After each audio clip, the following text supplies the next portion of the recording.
하나님의 은혜와 평안이 여러분 심령과 가정 가운데 늘 함께 하시기를 기원합니다. 독일에서 철학자로 활동하시는 한병철 교수님이 지은 피로사회라는 책이 있습니다. 이 책 서두는 이렇게 시작합니다. 시대마다 그 시대에 고유한 주요 질병이 있다. 이를테면 박테리아가 득세하던 시대가 있었습니다. 박테리아로 많은 사람이 목숨을 잃고 힘들어했지만 항생제가 발명되면서 박테리아로부터 고통받는 그 시간에서 자유를 얻게 됩니다. 그런가 하면 독감 바이러스로 인하여 많은 사람들이 목숨을 잃고 또 힘들어하고 괴로워하던 때가 있었습니다.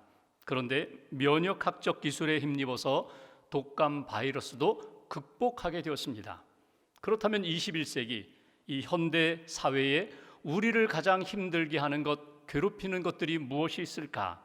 그분은 이렇게 이야기합니다.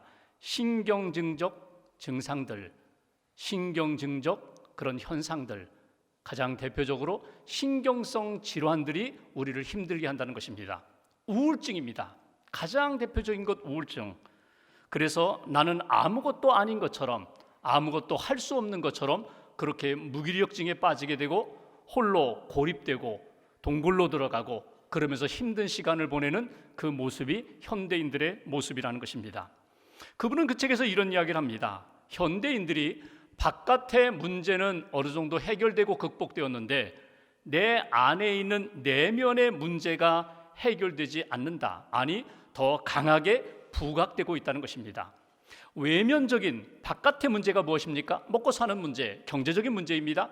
나의 몸과 나의 삶을 망가뜨리는 여러 가지 질병의 문제, 이런 문제들이 우리의 삶을 위협하기도 하지만 그 부분은 어느 정도 극복해 나아갈 수 있는 그런 시대가 되었다는 것입니다. 문제는 내 내면 안에 있는 나의 자아가 나를 괴롭히고 있다는 것입니다. 그러니까 나를 혹독하게 대합니다. 나에게 만족을 주지 못하고 늘 불평과 불만 가운데 살도록 그렇게 만들게 합니다. 물론 이 사회가 지금이 어떻게 보면은 성과주의의 그런 사회 속에서 우리가 살기 때문에 사람들이, 사회가, 직장이 우리에게 성과를 요구합니다. 결과가 무엇이냐? 당신의 업적이 무엇이냐? 당신이 하는 일에 대한 결과, 성과를 달라고 하니까 이것 때문에 압박감을 느끼게 됩니다. 스트레스를 받게 됩니다. 내가 나를 괴롭히는 문제가 있고 이 사회가 성과주의 때문에 내가 일터에 가든지 사람들을 만나든지 나에 대하여 요구하는 것이 너무나 많고 강하기 때문에 그것 때문에 힘든 시간을 보내고 결국 이 책의 제목과 같이 피곤하다는 것입니다. 그래서 내 인생이, 내 삶이 너무나 피곤하다. 입에 붙었습니다. 힘들다, 피곤하다, 끝내고 싶다, 떠나고 싶다. 이것이 오늘 현대인들의 가장 큰 어려움이다, 증상이다. 그는 그렇게 이야기합니다. 그래서 이 피곤함의 문제, 피로의 문제를 해결하기 위하여 삶의 자리를 떠나봅니다. 여행도 다녀보고 레저 활동도 해보고 다른 사람들과 어울리면서 그렇게 시간을 보내보는데 그것도 며칠뿐 다시금 제자리로 돌아오면 더 깊은 수렁에 빠지는 그런 현상이 우리 안에 우리가 겪고 있는 문제라는 것입니다. 여러분이 겪고 있는 그런 문제는 무엇입니까? 여러분이 앓고 있는 질병은 무엇입니까? 내적인 피로, 외적인 중압감, 스트레스. 여러분 여기에서 자유하십니까? 영적으로 건강하십니까? 육체적으로 또 정서적으로 여러분 평안하십니까? 여러분의 삶에 찾아온 피로와 문제는 무엇입니까? 그리고 여러분은 그 피로와 문제를 어떻게 대처해 나가고 있습니까? 오늘 성경에는 애니아라는 한 남자를 우리가 만나게 됩니다. 8년 동안 중풍병에 걸려서 침상에 누워서 보낸 이 사람이 베드로를 만나게 됩니다. 베드로와 만나 대화하고 베드로가 전해준 복음을 붙잡고 예수의 이름으로 치유되고 회복되는 그런 말씀을 우리가 만나게 됩니다. 오늘 이 말씀을 통하여 내가 지금 겪고 있는 문제, 아픔, 상처가 무엇인가? 내가 회복되어야 되는데 나는 어떻게 회복될 수 있을까? 여러분이 가지고 있는 질문, 여러분이 가지고 있는 그 아픔, 갈등 주님 앞에 내어놓으시고 주님이 주시는 말씀으로 성령님의 도우심으로 치유되고 회복되는 은혜가 있기를 주님의 이름으로 기원합니다. 먼저 32절을 제가 봉독하겠습니다. 그때에 베드로가 사방으로 두루 다니다가 룻다에 사는 성도들에게도 내려갔더니, 여기 그때라는 것은 31절에 나오는 여기 교회마다 평안하고 든든히 세워지고 성령의 위로가 넘치고 영적으로 부흥하는 그때를 말하는 것입니다. 예루살렘 교회가 유대, 사마리아, 이방 땅에 있는 교회들마다 다 성장하는 그때에 오늘 베드로가 예루살렘 교회를 떠나 사방으로 두루 다녔다는 것입니다. 여러분, 이 발걸음은 복음을 전하는 발걸음입니다. 아직도 복음을 듣지 못하는 영혼을 찾아서, 도시를 찾아서 전도하고 선교하는 그 발걸음을 우리가 보게 됩니다. 근데 베드로가 이렇게 선교하고 복음을 전하다가 룻다라는 도시에 들어갔다는 것입니다. 룻다는 예루살렘에서 북서쪽으로 한 40km 떨어져 있는 그런 곳입니다. 거기에 성도들이 있다는 거예요. 여기 성도는 거룩한 무리, 예수님을 믿고 신앙생활하는 사람들이 룻다라는 도시에 있는데 베드로가 그 도시로 찾아갔다는 거예요. 성도들을 신방하기 위하여 그곳에 들어갔다는 거예요. 믿음을 잘 지키고 있는지, 신앙생활 잘하고 있는지, 혹이라도 낙심하거나 신앙생활에서 지쳐 있지는 않은지 찾아가서 신방하기 위하여 룻다라는 도시에 갔는데 그곳에서 한 사람을 만나게 되었다. 33절 말씀 보실까요? 한 절을 함께 묵독하겠습니다.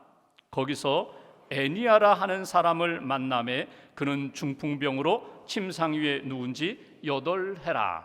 여기 보시면 그 룻다에 애니아를 처음부터 만나기 위하여 간 것은 결코 아닙니다. 그곳에 있는 성도들을 만나고 격려하고 위로하고 신앙으로 함께 믿음의 길을 한번 확인하기 위하여 갔는데 여기 애니아라는 한 사람을 만나게 돼요. 이 사람이 어떤 사람인지는 전혀 기록되어 있지 않아요. 단지 그냥 8년 동안 중풍병으로 앓아 누워있는 사람. 여러분, 상상을 한번 해보죠.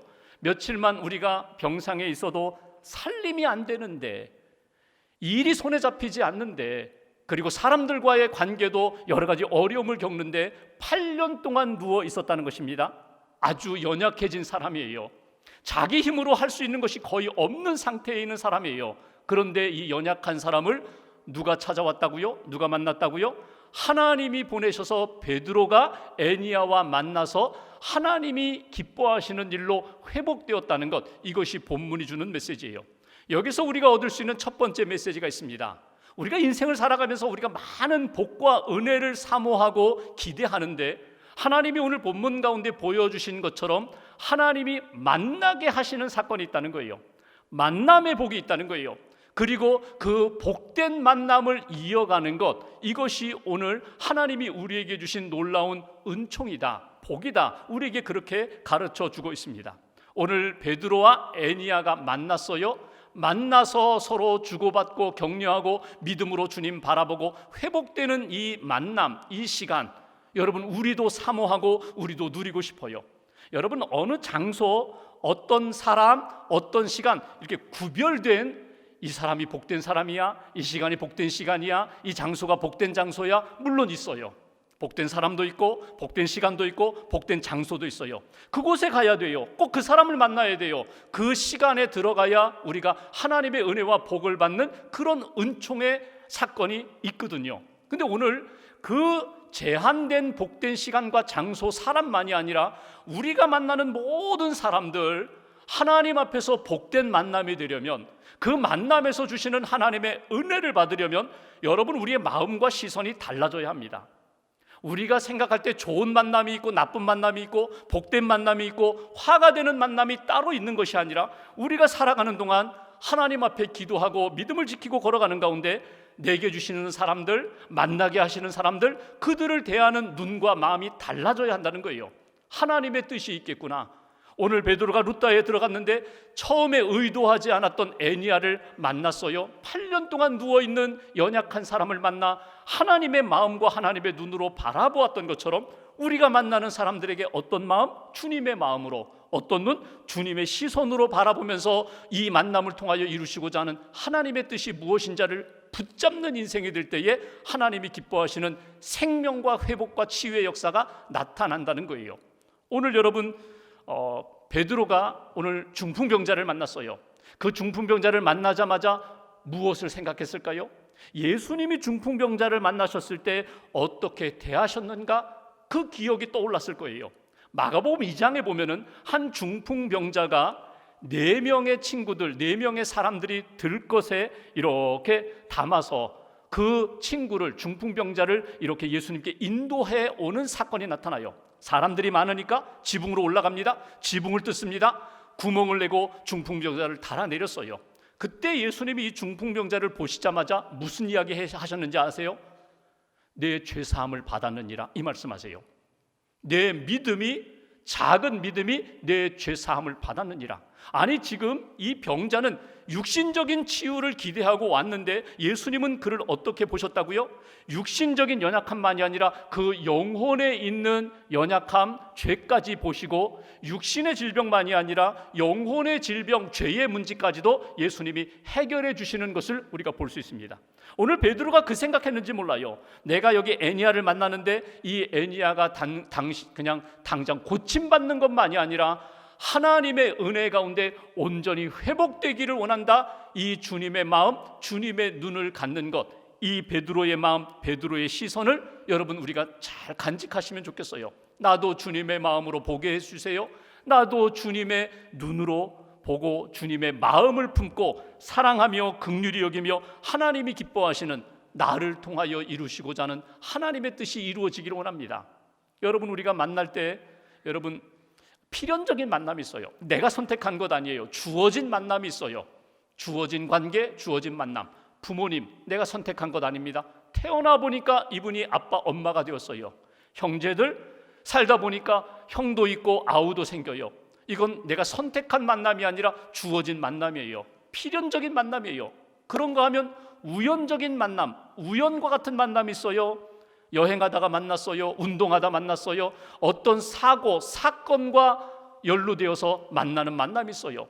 성도와의 만남이 있어요. 이웃과의 만남이 있어요. 근데 여러분, 이 모든 만남, 우리가 생각할 때 필연적이다, 우연적이다 이렇게 우리가 나누기도 하지만 모든 만남 속에서 내게 주신 사람들에 대하여 나는 어떤 마음을 가져야 할까? 베드로가 애니야를 향하여 가졌던 만남 마음처럼 주님의 마음으로, 주님의 눈으로 여러분 얼마나 힘들었을까? 얼마나 아팠을까? 얼마나 눈물이 가득했을까? 여러분, 인간적인 생각과 감정이 아니라 주님의 눈, 주님의 마음으로 그를 대할 수 있는 사람, 오늘 하나님이 우리에게 기대하시는 마음입니다. 이것이 만남의 복, 복된 만남이 된다는 거예요. 그러니까 여러분, 사람들을 만날 때 여러분 인간적인 생각으로 먼저 접근하지 마시고 주님의 마음으로 접근하시라는 거예요. 하나님 감사합니다. 이 사람 만나게 하셨습니다.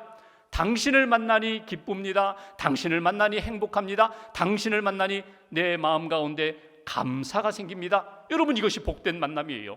한 주간 누구를 만나시든지 우연한 만남 같이 보이지만 하나님이 나를 통하여 이루고자 하는 뜻이 있다. 복된 만남이다. 이 만남을 복된 역사로, 은혜의 역사로 만들어야지 다짐하시고 마음과 생각과 시선이 주님의 마음으로, 주님의 눈으로 바라볼 수 있는 저와 여러분들 되시기를 주님의 이름으로 기원합니다. 두 번째 34절 말씀 보실까요? 34절 한 절 같이 봉독합니다. 베드로가 이르되 애니야야, 예수 그리스도께서 너를 낫게 하시니 일어나 내 자리를 정돈하라 한데 곧 일어나니. 여기 보시면 베드로가 애니야에게 첫 번째로 한 이야기가 있어요. 애니야야, 예수 그리스도께서 너를 낫게 하신다. 예수께서 치유하신다. 이 세상에 그 무엇이 아니라 예수님이 너를 붙들어 일으키실 거야, 너를 치료하실 거야. 나에게는 그 믿음이 있다는 거예요. 베드로 자신은 내 인생의 모든 문제, 질병의 문제, 아픔의 문제, 상처의 문제, 예수님이 치유하신다. 나에게는 이 믿음이 있다. 나에게는 이 체험이 있다. 나에게는 이 간증이 있다. 너도 이 믿음을 가지라는 거예요. 예수님이 나를 아시고 나를 치료하신다. 이 믿음으로 고백하라. 예수의 이름으로 일어날 수 있다는 것, 믿음을 의지하여 너도 일어날 수 있다. 일어나야 돼. 이것이 오늘 베드로가 애니야에게 권면한 내용이에요. 여러분, 베드로의 삶을 보면은 과거에 그가 예수님을 모른다고 3번 부인하고 낙심이 되어서 부활의 주님을 만났는데도 힘을 얻지 못하고 갈릴리 호수에 가서 고기 잡던 때가 있었잖아요. 예수님이 찾아와서 내가 나를 사랑하느냐 질문하시고 그 낙심한 베드로를 일으켜 주신 사건, 그때 예수님의 이름으로, 예수님의 은혜로 나는 회복되었다 체험했어요. 성령을 받은 다음에 성전에 올라가다가 미문에 앉아있는 장애인, 한 번도 걸어보지 못한 장애인, 그를 향하여 내게는 은과 금은 없지만, 돈은 없지만 나사렛 예수 그리스도의 이름으로 일어나 걸으라. 예수의 이름으로 그에게 손을 내밀어서 일으켰더니 그가 벌떡 일어났잖아요. 이런 체험도 있어요. 그러니까 오늘 베드로가 가지고 있는 한 가지 분명한 것이 있어요. 나는 못하지만, 세상으로는 안 되지만 예수님의 이름으로는 된다. 예수님의 이름, 그 이름에 능력이 있고 예수님의 생명의 역사가 그 안에 들어가면 반드시 회복될 수 있어, 치유될 수 있어. 이것이 베드로의 믿음이고, 오늘 애니야에게 당신도 이 믿음을 가지십시오, 이 믿음으로 고백하고 이 믿음으로 하나님 앞에 기도하십시오, 권면하는 것이 오늘 본문의 내용이거든요. 두 번째 우리가 붙들어야 할 메시지가 있어요. 여러분, 인생의 문제의 해결의 길은 어디에 있을까? 예수님께 있습니다. 내 문제, 내 갈등, 내 안에 있는 여러 가지 아픔과 상처, 질병, 이 모든 것들을 근본적으로 해결해 주실 분은 누구인가? 그분은 곧 예수님이시다. 오늘 베드로가 강조하는 것은 바로 이것입니다. 두 번째, 치유의 길이 예수께 있다는 것. 여러분, 이 믿음을 갖고 이 믿음으로 고백하며 선포하는 하나님의 사람이 되어야 한다. 여러분, 예수님이 병자들을 만나실 때마다 가지고 있는 기본적인 마음이 무엇입니까? 너 왜 이렇게 병들었니? 너 왜 이렇게 넘어졌니? 너 이렇게 왜 병이 재발했니? 원인에 대하여 그의 삶을 탓하거나 나무라지 않으셨어요.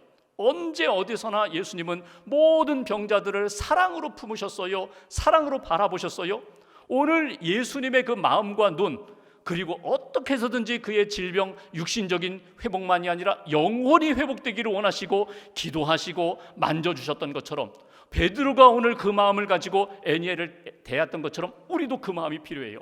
그 고백이 필요해요. 그 권면이 필요해요. 그 선포가 필요해요. 예수님이 당신을 치유하십니다. 예수님이 당신을 붙들어 주십니다. 예수 이름으로 당신도 일어설 수 있습니다. 이 사랑의 마음, 그리고 믿음의 고백과 선포가 우리 안에 있을 때 내 영혼이 살아날 뿐만 아니라 내가 위하여 기도하고 사랑하는 그 영혼, 그 심령도 회복된다는 것.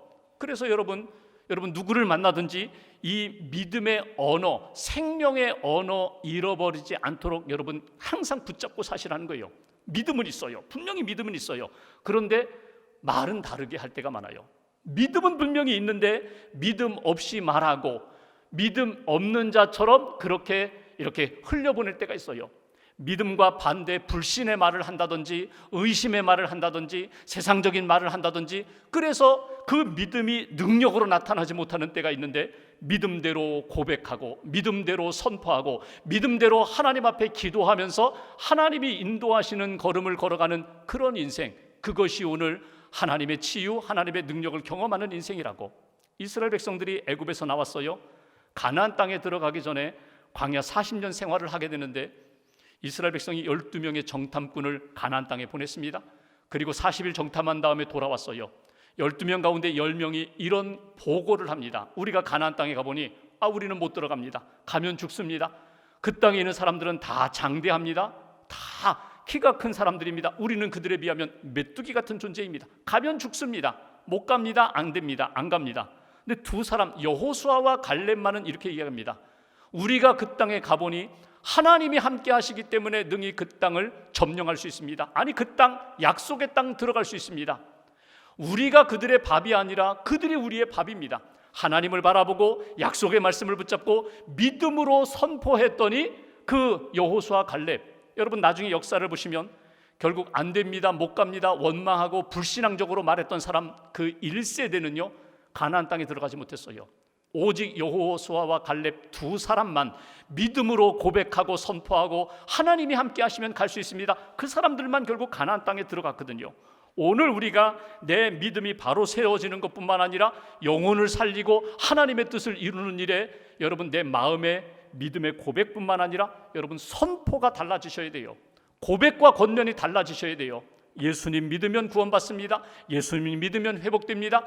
예수가 우리 모든 인생의 길과 진리와 생명이 되십니다.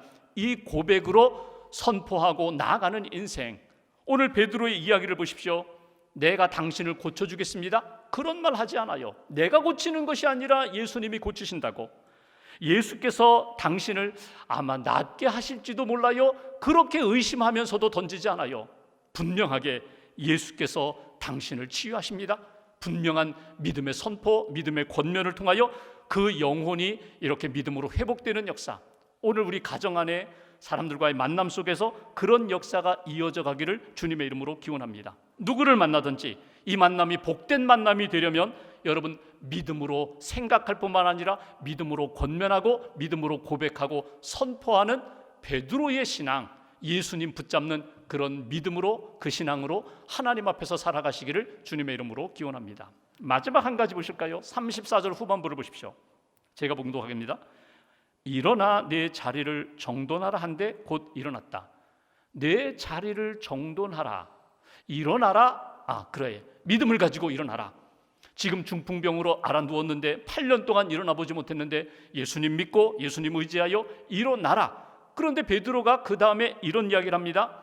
내 자리를 정돈하라. 정돈한다는 게 무슨 말입니까? 흩어져 있는 것, 어지럽혀져 있는 것, 그것을 규모 있게 바르게 정리하는 것, 정돈하는 것, 바로잡는 것입니다. 질서를 회복하는 것입니다. 내가 하나님 앞에서 건강을 회복할 뿐만 아니라 너의 내면 세계가 질서 있게, 너의 삶이 질서 있게, 규모 있게 하나님이 기뻐하시는 기준으로 살아가야 된다. 오늘 이 말씀이에요.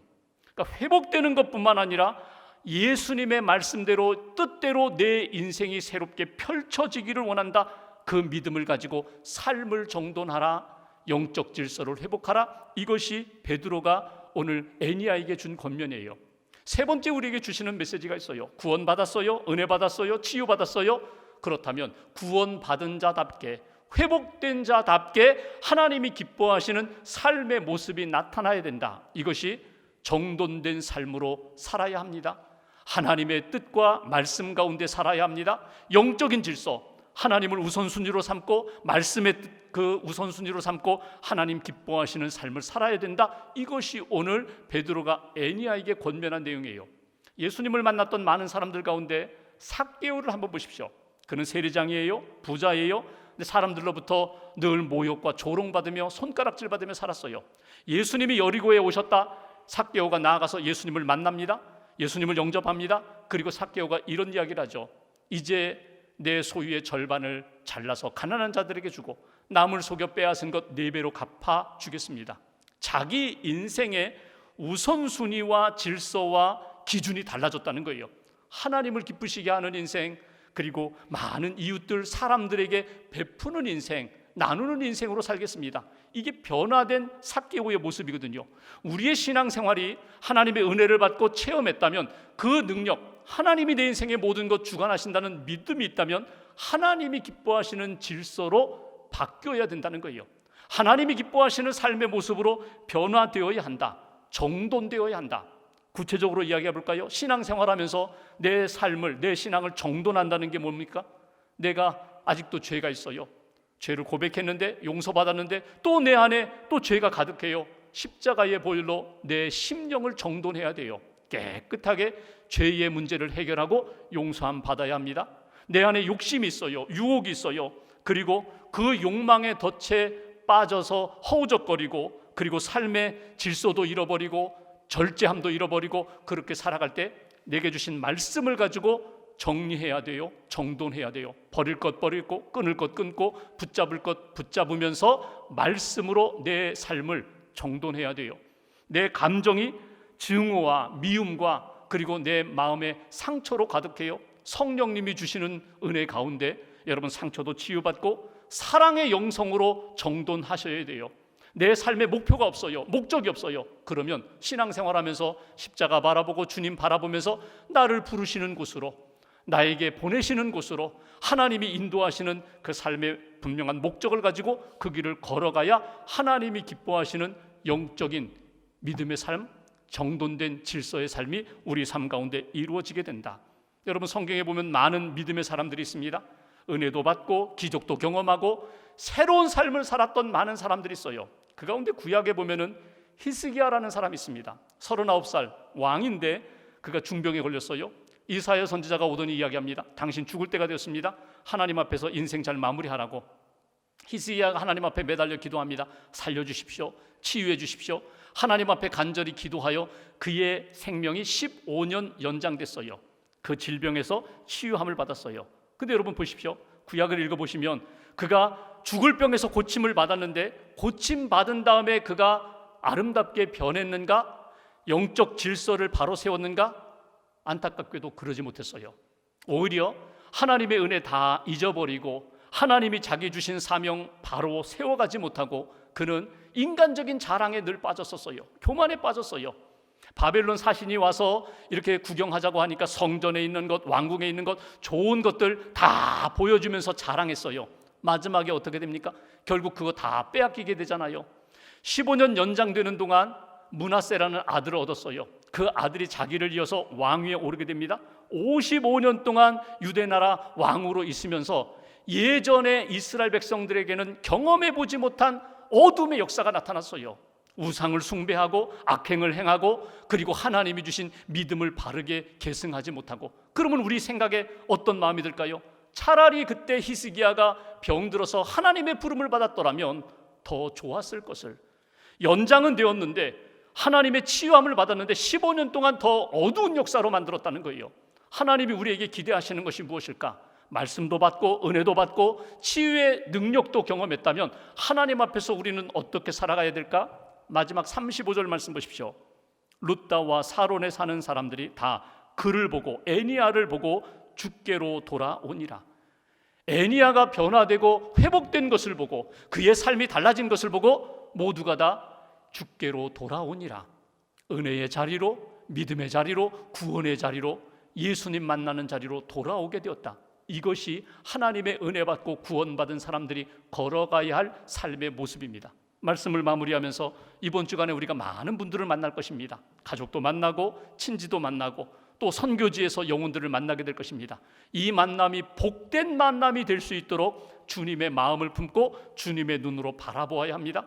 우리의 입술이 생명의 말이 되어야 합니다. 파괴하고 무너뜨리고 상처 주는 말이 아니라 살리고 믿음으로 그 영혼이 회복될 수 있는 믿음의 생명의 말씀이 우리 안에 나와야 합니다. 나를 통하여 하나님의 영광이 나타나고 오늘 베드로가 에니야와 함께 하나님의 능력을 경험했던 것처럼 삶의 정돈된 모습으로 영적 질서를 잘 세워가는 그런 복된 한 주간, 하나님 기뻐하시는 복된 일 걸어가시기를 주님의 이름으로 기원합니다. 기도하겠습니다.